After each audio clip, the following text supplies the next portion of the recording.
So you'll start the session with people sitting in a circle, and you're going to just be outlining the purpose of the session, why they're there, and what you're hoping to achieve. This focus of this session is on physical self-care and well-being, but it's also a chance for people to listen to each other and have that experience of listening and being heard, and also for them to start to listen to their own wisdom, their wise self, and the solutions that they have, but they may not always have the time to check in with.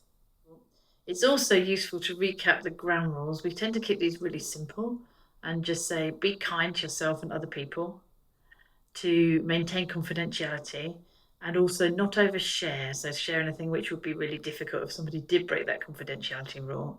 And finally, you don't have to do anything that you don't want to do. So people are in charge of their own comfort zones. So this mix and mingle activity is designed to get the group stronger by building the individual connections within the group. So we're encouraging people to pair up with people that they either don't know or don't know very well. Find your partner, and the first question is, how are you doing today?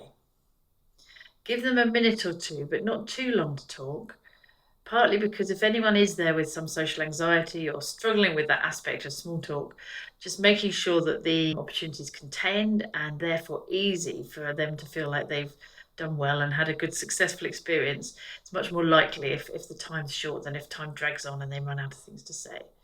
So we move people on quite quickly, ask them to find a second person to speak to, but to keep the connection they've made, so give some appreciation or say goodbye to the person from the first pair, and then move on to someone else they don't know so well. The second question is, what's been the best thing about the course so far? And then again, we ask people to find a way to appreciate the connection they've made and then to move on and find a third pair, again, somebody they don't know so well. And the question now shifts a bit towards the theme of the session. What have they done to look after themselves physically so far this term? So you've got a check-in which moves from the general down to the more specific topically. So the next activity is what we call a continuum line. It's a whole group activity, and again, it's part of the warm-up to the main session. So we're going to ask people to think about the impact that self-care has on performance and to really take a bit of a position on how much they feel it does have an impact from where they stand in the room. So you're going to mark out the line, you'll stand at one end of the room and you're going to say, so this end of the line is physical self-care has no impact on performance. They're not at all connected. And then you physically walk down to the other end of the line, and you say, and this end of the line is where a feeling that physical self-care has a very high impact on performance, or anywhere in between. And people will go and stand somewhere on that line to show what they think or they feel. And then you ask them to talk to one other person, and you have to underline that a little bit. Say that quite emphatically, because the natural default in this situation for people is to start to talk in small groups like fours or fives, but you get much less talk time that way. And we're asking people to talk to one other person about why they are where they are. So again, it's a bit of a warm up to the topic. People get a bit of a chance to see what the group as a whole is thinking and feeling. That you have to really emphasize there is no right or wrong place to stand on a line like this. If different people have different takes on things, and they'll have different reasons as well to stand in a different place, depending on what day it is and what's happening for them in general. Moving on from that warm-up activity, we're going to go into the student storytelling part of the session. So you either have pre-recorded stories or you'll have somebody in the room who's going to share some of their stories. But the point of these stories are that they're an I remember, an opportunity for other students to see that they're not the only person, that other people have had experiences where they may have struggled and where they've found a way through. So the story should be something that people can relate to emotionally and they can imagine themselves into that position. There's a bit in the story about what the advice I give myself looking back now. So that sort of reflective quality of I have some solutions and I'm going to tune into those. Once we've had a chance for the people in the room to hear the stories, we get into small groups and we have discussions, maybe 3 or 4 people, and the discussion is around self-care and professional practice. So we've got some discussion prompt cards. You should have those with you for the session. And there are 3 questions. How might your self-care or lack of it impact on patients and other people around you? Is it important to model self-care in a healthcare setting? And can you separate well-being from performance and effectiveness, or do they always feed into each other? Now, we're not going to be monitoring the groups, checking they're on topic. We're trusting that people will find the conversations they need to have. And if that is still making connections and getting to know each other, that is okay, because this is something which is for the group by the group. So it's not quite the same as teaching and learning, where we have to make sure that people are absolutely on topic and hear from each group. It's much more a chance for people to engage and warm up and connect together. And the topic's there as a way to do that, if that's what they want to do. We then go to something a bit more specific. So this is one of our main activities. We're going to get a look at the Amico cards. Amico cards are a wellbeing resource. They're colourful, they're easy to understand because they have great pictures on them and simple language. And they're in 4 different sets for the 4 aspects of wellbeing. The aspect that we're looking at in this session is physical self-care, which is the spade suit. And we have printed on some fabric those cards. So you can put that square of fabric on the table. People can have a look at it. You can turn it physically so that people on different sides of the table can see the different cards. And you're going to ask people to find someone to work with that they haven't yet spoken to in the session or worked with, and then to look together and see if there's one or more than one thing that they already do to take care of themselves physically. Once they've had some time to look and think and have that conversation, ask them to look again and see if there's one thing that they would like to either do more of or do for the first time, which is going to help them with their physical self-care. Again, they can share that with the same partner. We don't change partners at this point because we want people to be focusing more on the thought process and the conversation than the building of relationship. Once everybody's had a chance to think and look, we're going to use objects and the objects in the small object bags you have to make a little bit more of a reinforcement of that selection, something that makes it a bit more memorable for them. And it's really useful to be able to explain the purpose of things, so to be able to explain to them why we're using objects is good, and also to model that. So I don't have objects to hand, but I'm going to, here we are, I found a little flower piece that could be my object.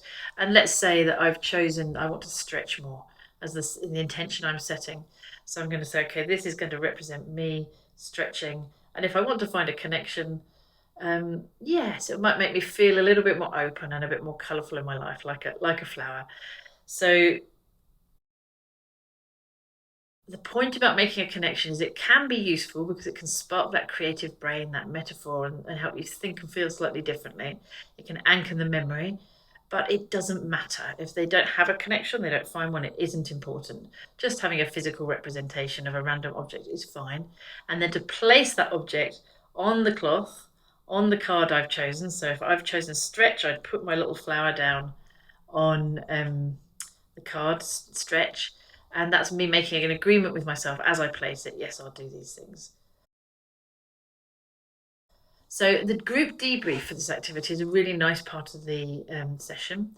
People have an opportunity to hear what other people have chosen, and that means we all go away a little bit richer, a bit more in our bundle. So to do this, it's easier to talk about the objects and the people. It feels a bit less personal and a bit easier. It's a sort of form of emotional protection. So I would look at an object and go, oh, I'm curious about this. Like there's a toy horse on the table. Who chose that? And ask that person to pick their object up and just explain and about their intention they've set. Usually people are quite happy to do that. They've already had a chance to think if there is a connection, or they just say it's just a horse, but it's representing me doing some more exercise. And then once they've shared about their object, you ask them to choose another object that they're curious about. So again, we're selecting objects, not people. It feels a little bit less invasive. And once the object's been nominated, the person who chose it picks it up and shares, and you travel around the group that way. you can conclude that activity with a bit of a slightly cheesy handshake to seal the deal. I like doing this. I think it's kind of humorous, but it also actually can make a difference. So you say, okay, are you making a commitment to do this thing? Let's shake on it. Well done. And that's something about building a semi-coaching relationship. As a coach, you help with accountability. You're in that relationship where you're supporting and you're enthusing and motivating alongside the person. So you, as the group facilitator, can do that, or you can ask them to shake hands with each other and seal the deal. But there's something about saying yes, I will to another person, which again makes it more likely they're going to follow through on their intention. Whereas if they just spoke about it in a conversation, we didn't have the object, we didn't have the handshake, it's much less likely they'd remember and much less likely that they'd act. The next activity builds on this choosing something and setting an intention. And it's about us connecting with our wisdom and about the part of us that knows what to do. This is an aspect of self coaching. It's a very simple activity where we're going to write a question down to help deepen our thinking just slightly about the intention we've set. So it can be any question. You can put some questions up on the board if you want to. It's sort of questions that you might consider, like what could help me, what might get in the way, what will I get, benefit, what benefits will I get from this? So any of those general questions are good ones to model. A really useful question, which pretty much works every time, is what is my first small step to making this happen? But people can also choose their own question because they know themselves pretty well. So they write one question on a post-it note or a small scrap of paper. And again, this is a pair activity.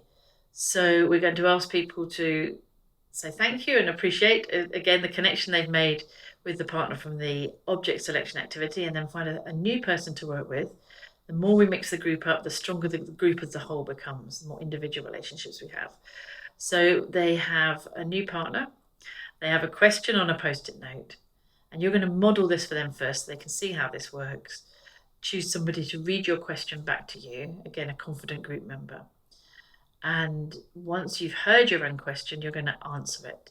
So let's imagine that I want to stretch, and my question is, how can I sustain this habit over time? So somebody would ask me that question, how can you sustain this habit over time? And I'm going to really think properly in the moment. I won't have an answer pre-prepared. So I'm modeling this idea of might not know straight away, but I can check in and listen to myself. And the answer that's coming to me in this moment, if I'm answering that question for myself, is if it's pleasurable, if it's something I enjoy doing, I'm much more likely to sustain it. So take some pleasure in the feeling of stretching a body and how good that feels, and keep remembering how much it's a really nice thing to do. The person I'm working with who's asked me my question is briefed to listen well enough that they can summarize back to me what I heard you say was. So they might say back to me, what I heard you say was, it's important to enjoy it if you're stretching because that way you're going to keep going for longer. They don't have to use exactly the same words as long as they've got the gist of the meaning. And if they have missed something, the person who's doing the thinking can top it up and go, oh yeah, and also. But it's very helpful to hear your own words said back to you. Again, you take them in, you're much more likely to remember them, which is why we do that final step of what I heard you say was. So far we've started off with our session aims and ground rules. We've moved into standing up and 3 pairs and 3 questions, the mix and mingle and relationship builds. We've had the continuum line, where they consider the impact of self-care on performance. We've heard some student stories. We then move into small group discussions with some discussion prompts for them to use if they want to. We have the Amico spade suit out on the cloth, and people have a look at that and think of something they already do. So that solutions-focused practice of let's look at what's going well, and then we build on that. What else would you like to do or do more of? Pick an object to help you anchor that and remember, make that creative connection. And then we deepen our thinking about the intention with an ask yourself a question, with a partner reading the question and playing back the answer. So that's the journey through the session so far. And at this point, we want to introduce the idea of journaling as a really useful way for people to make a further deeper connection with their own wisdom, their own sense of what's right for them, and also to have a record of what they're doing so they can go back and look later and see their journey over time. There won't be time in the session to answer all of the questions in the journal, but you can hand out the sheet. You can give them a chance to have a look through and ask you any questions, and perhaps to just answer one of the first prompts. So ask them to take that away. They can just do one of those first things just to get started, and then see if they'll make a commitment to carrying on and completing the journal activity within a few days after the session, so they haven't lost their connection back to the reflection they've done and also the momentum they've gained from setting their intention. And then we're going to complete the session with a sharing circle. It's very simple. We come back to that initial circle of chairs where we started, and you can have a pen or any other object and just pass it around the circle, asking the person holding the pen, if they want to speak, to say one thing they'd like to remember. If they don't want to speak, it's really okay. They just pass on the pen, and the next person knows when it's their turn because the pen gets passed on. Now, the ground rules for this activity are pretty clear. If you're not holding the pen, you don't talk. So we don't have comments from across the circle or questions from you as the facilitator or from the other group members. It's a very clean, simple, one person after another. And what tends to happen is that collectively you get a lot more gathering up at the end of the things that have been said or the insights that have been had than the thing that one person will remember by themselves. So again, we're doing the work together as a team to gather in that learning and get that bundle kind of properly filled up at the end. We will have a evaluation sheet for the activities because this is the first time we've run the session with the activities in this sequence, and we're curious to know how that goes and what people are responding well to. So if you can hand those out and ask them to just fill them in then and there. It's on paper, which is a bit counterintuitive sometimes, but we find that it's much easier to get people to do it if they're in the session. Once they've left with a digital link or a bit of paper they take away, it's much less likely to happen, and it doesn't take more than a minute or two for them to fill that in. So thank you very much for your time and trouble in running the session. I really hope you enjoy it and enjoy that experience of holding that space for other people. Don't worry too much. These are very tried and tested activities that lots of people have run and are usually very easy for people to follow. If it's the first time you've done something like this, you might find it's a little bit more bumpy ride remembering where you are. But again, they're all things that people usually enjoy doing, and most people appreciate an opportunity to share about themselves and think a little bit and to hear from others. It's a very human kind of space that we're holding. And if we show up as human beings and we're sort of interested in making those connections with others, modeling that, then the session as a whole will probably go a lot better than if we're worried too much about getting the activities exactly right or having to do it a certain way, or are we getting the message right? You know, we can trust our own wisdom and our own experience in much the same way that we're encouraging the group members to do that as well. So in the journal pages, we've described in a little bit more detail some of the thinking behind the session, and that's something people can take away and reflect on ongoingly, and we hope integrate into their own thinking and their own best practice. I won't summarise here in too much detail because it's all written down, but there's a piece around the power of identity and how identity is a really good predictor of behaviour, with some prompts for people to reflect for themselves on their own beliefs about their identity.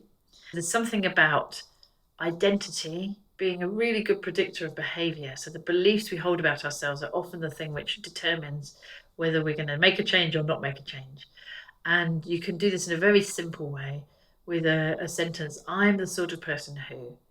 So if I want to make the change of I'm going to do more stretching, I'm the sort of person who has time in their life to do nice things that are good for my body. I'm the sort of person who just loves to stretch every morning.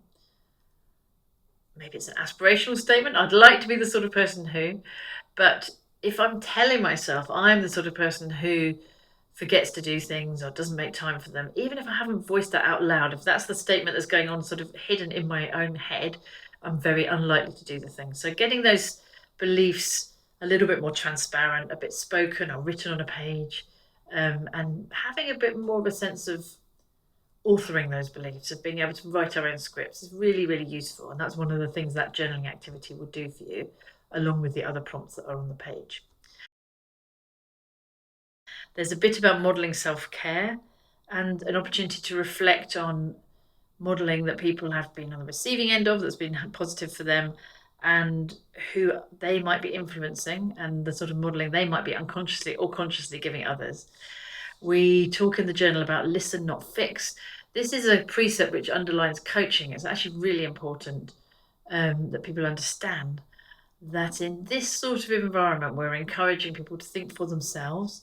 We're not jumping in too fast with advice. We're giving space and listening well so that people can work things out for themselves, however tempting it is, either for us as the people leading the group session or for people with each other to kind of want to fix things, rather than trust that person to be able to work it out for themselves.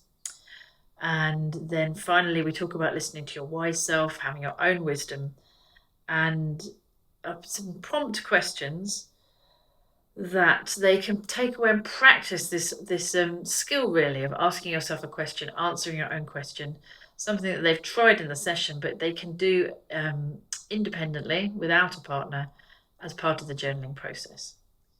So have fun, enjoy, and I will see you for session 3.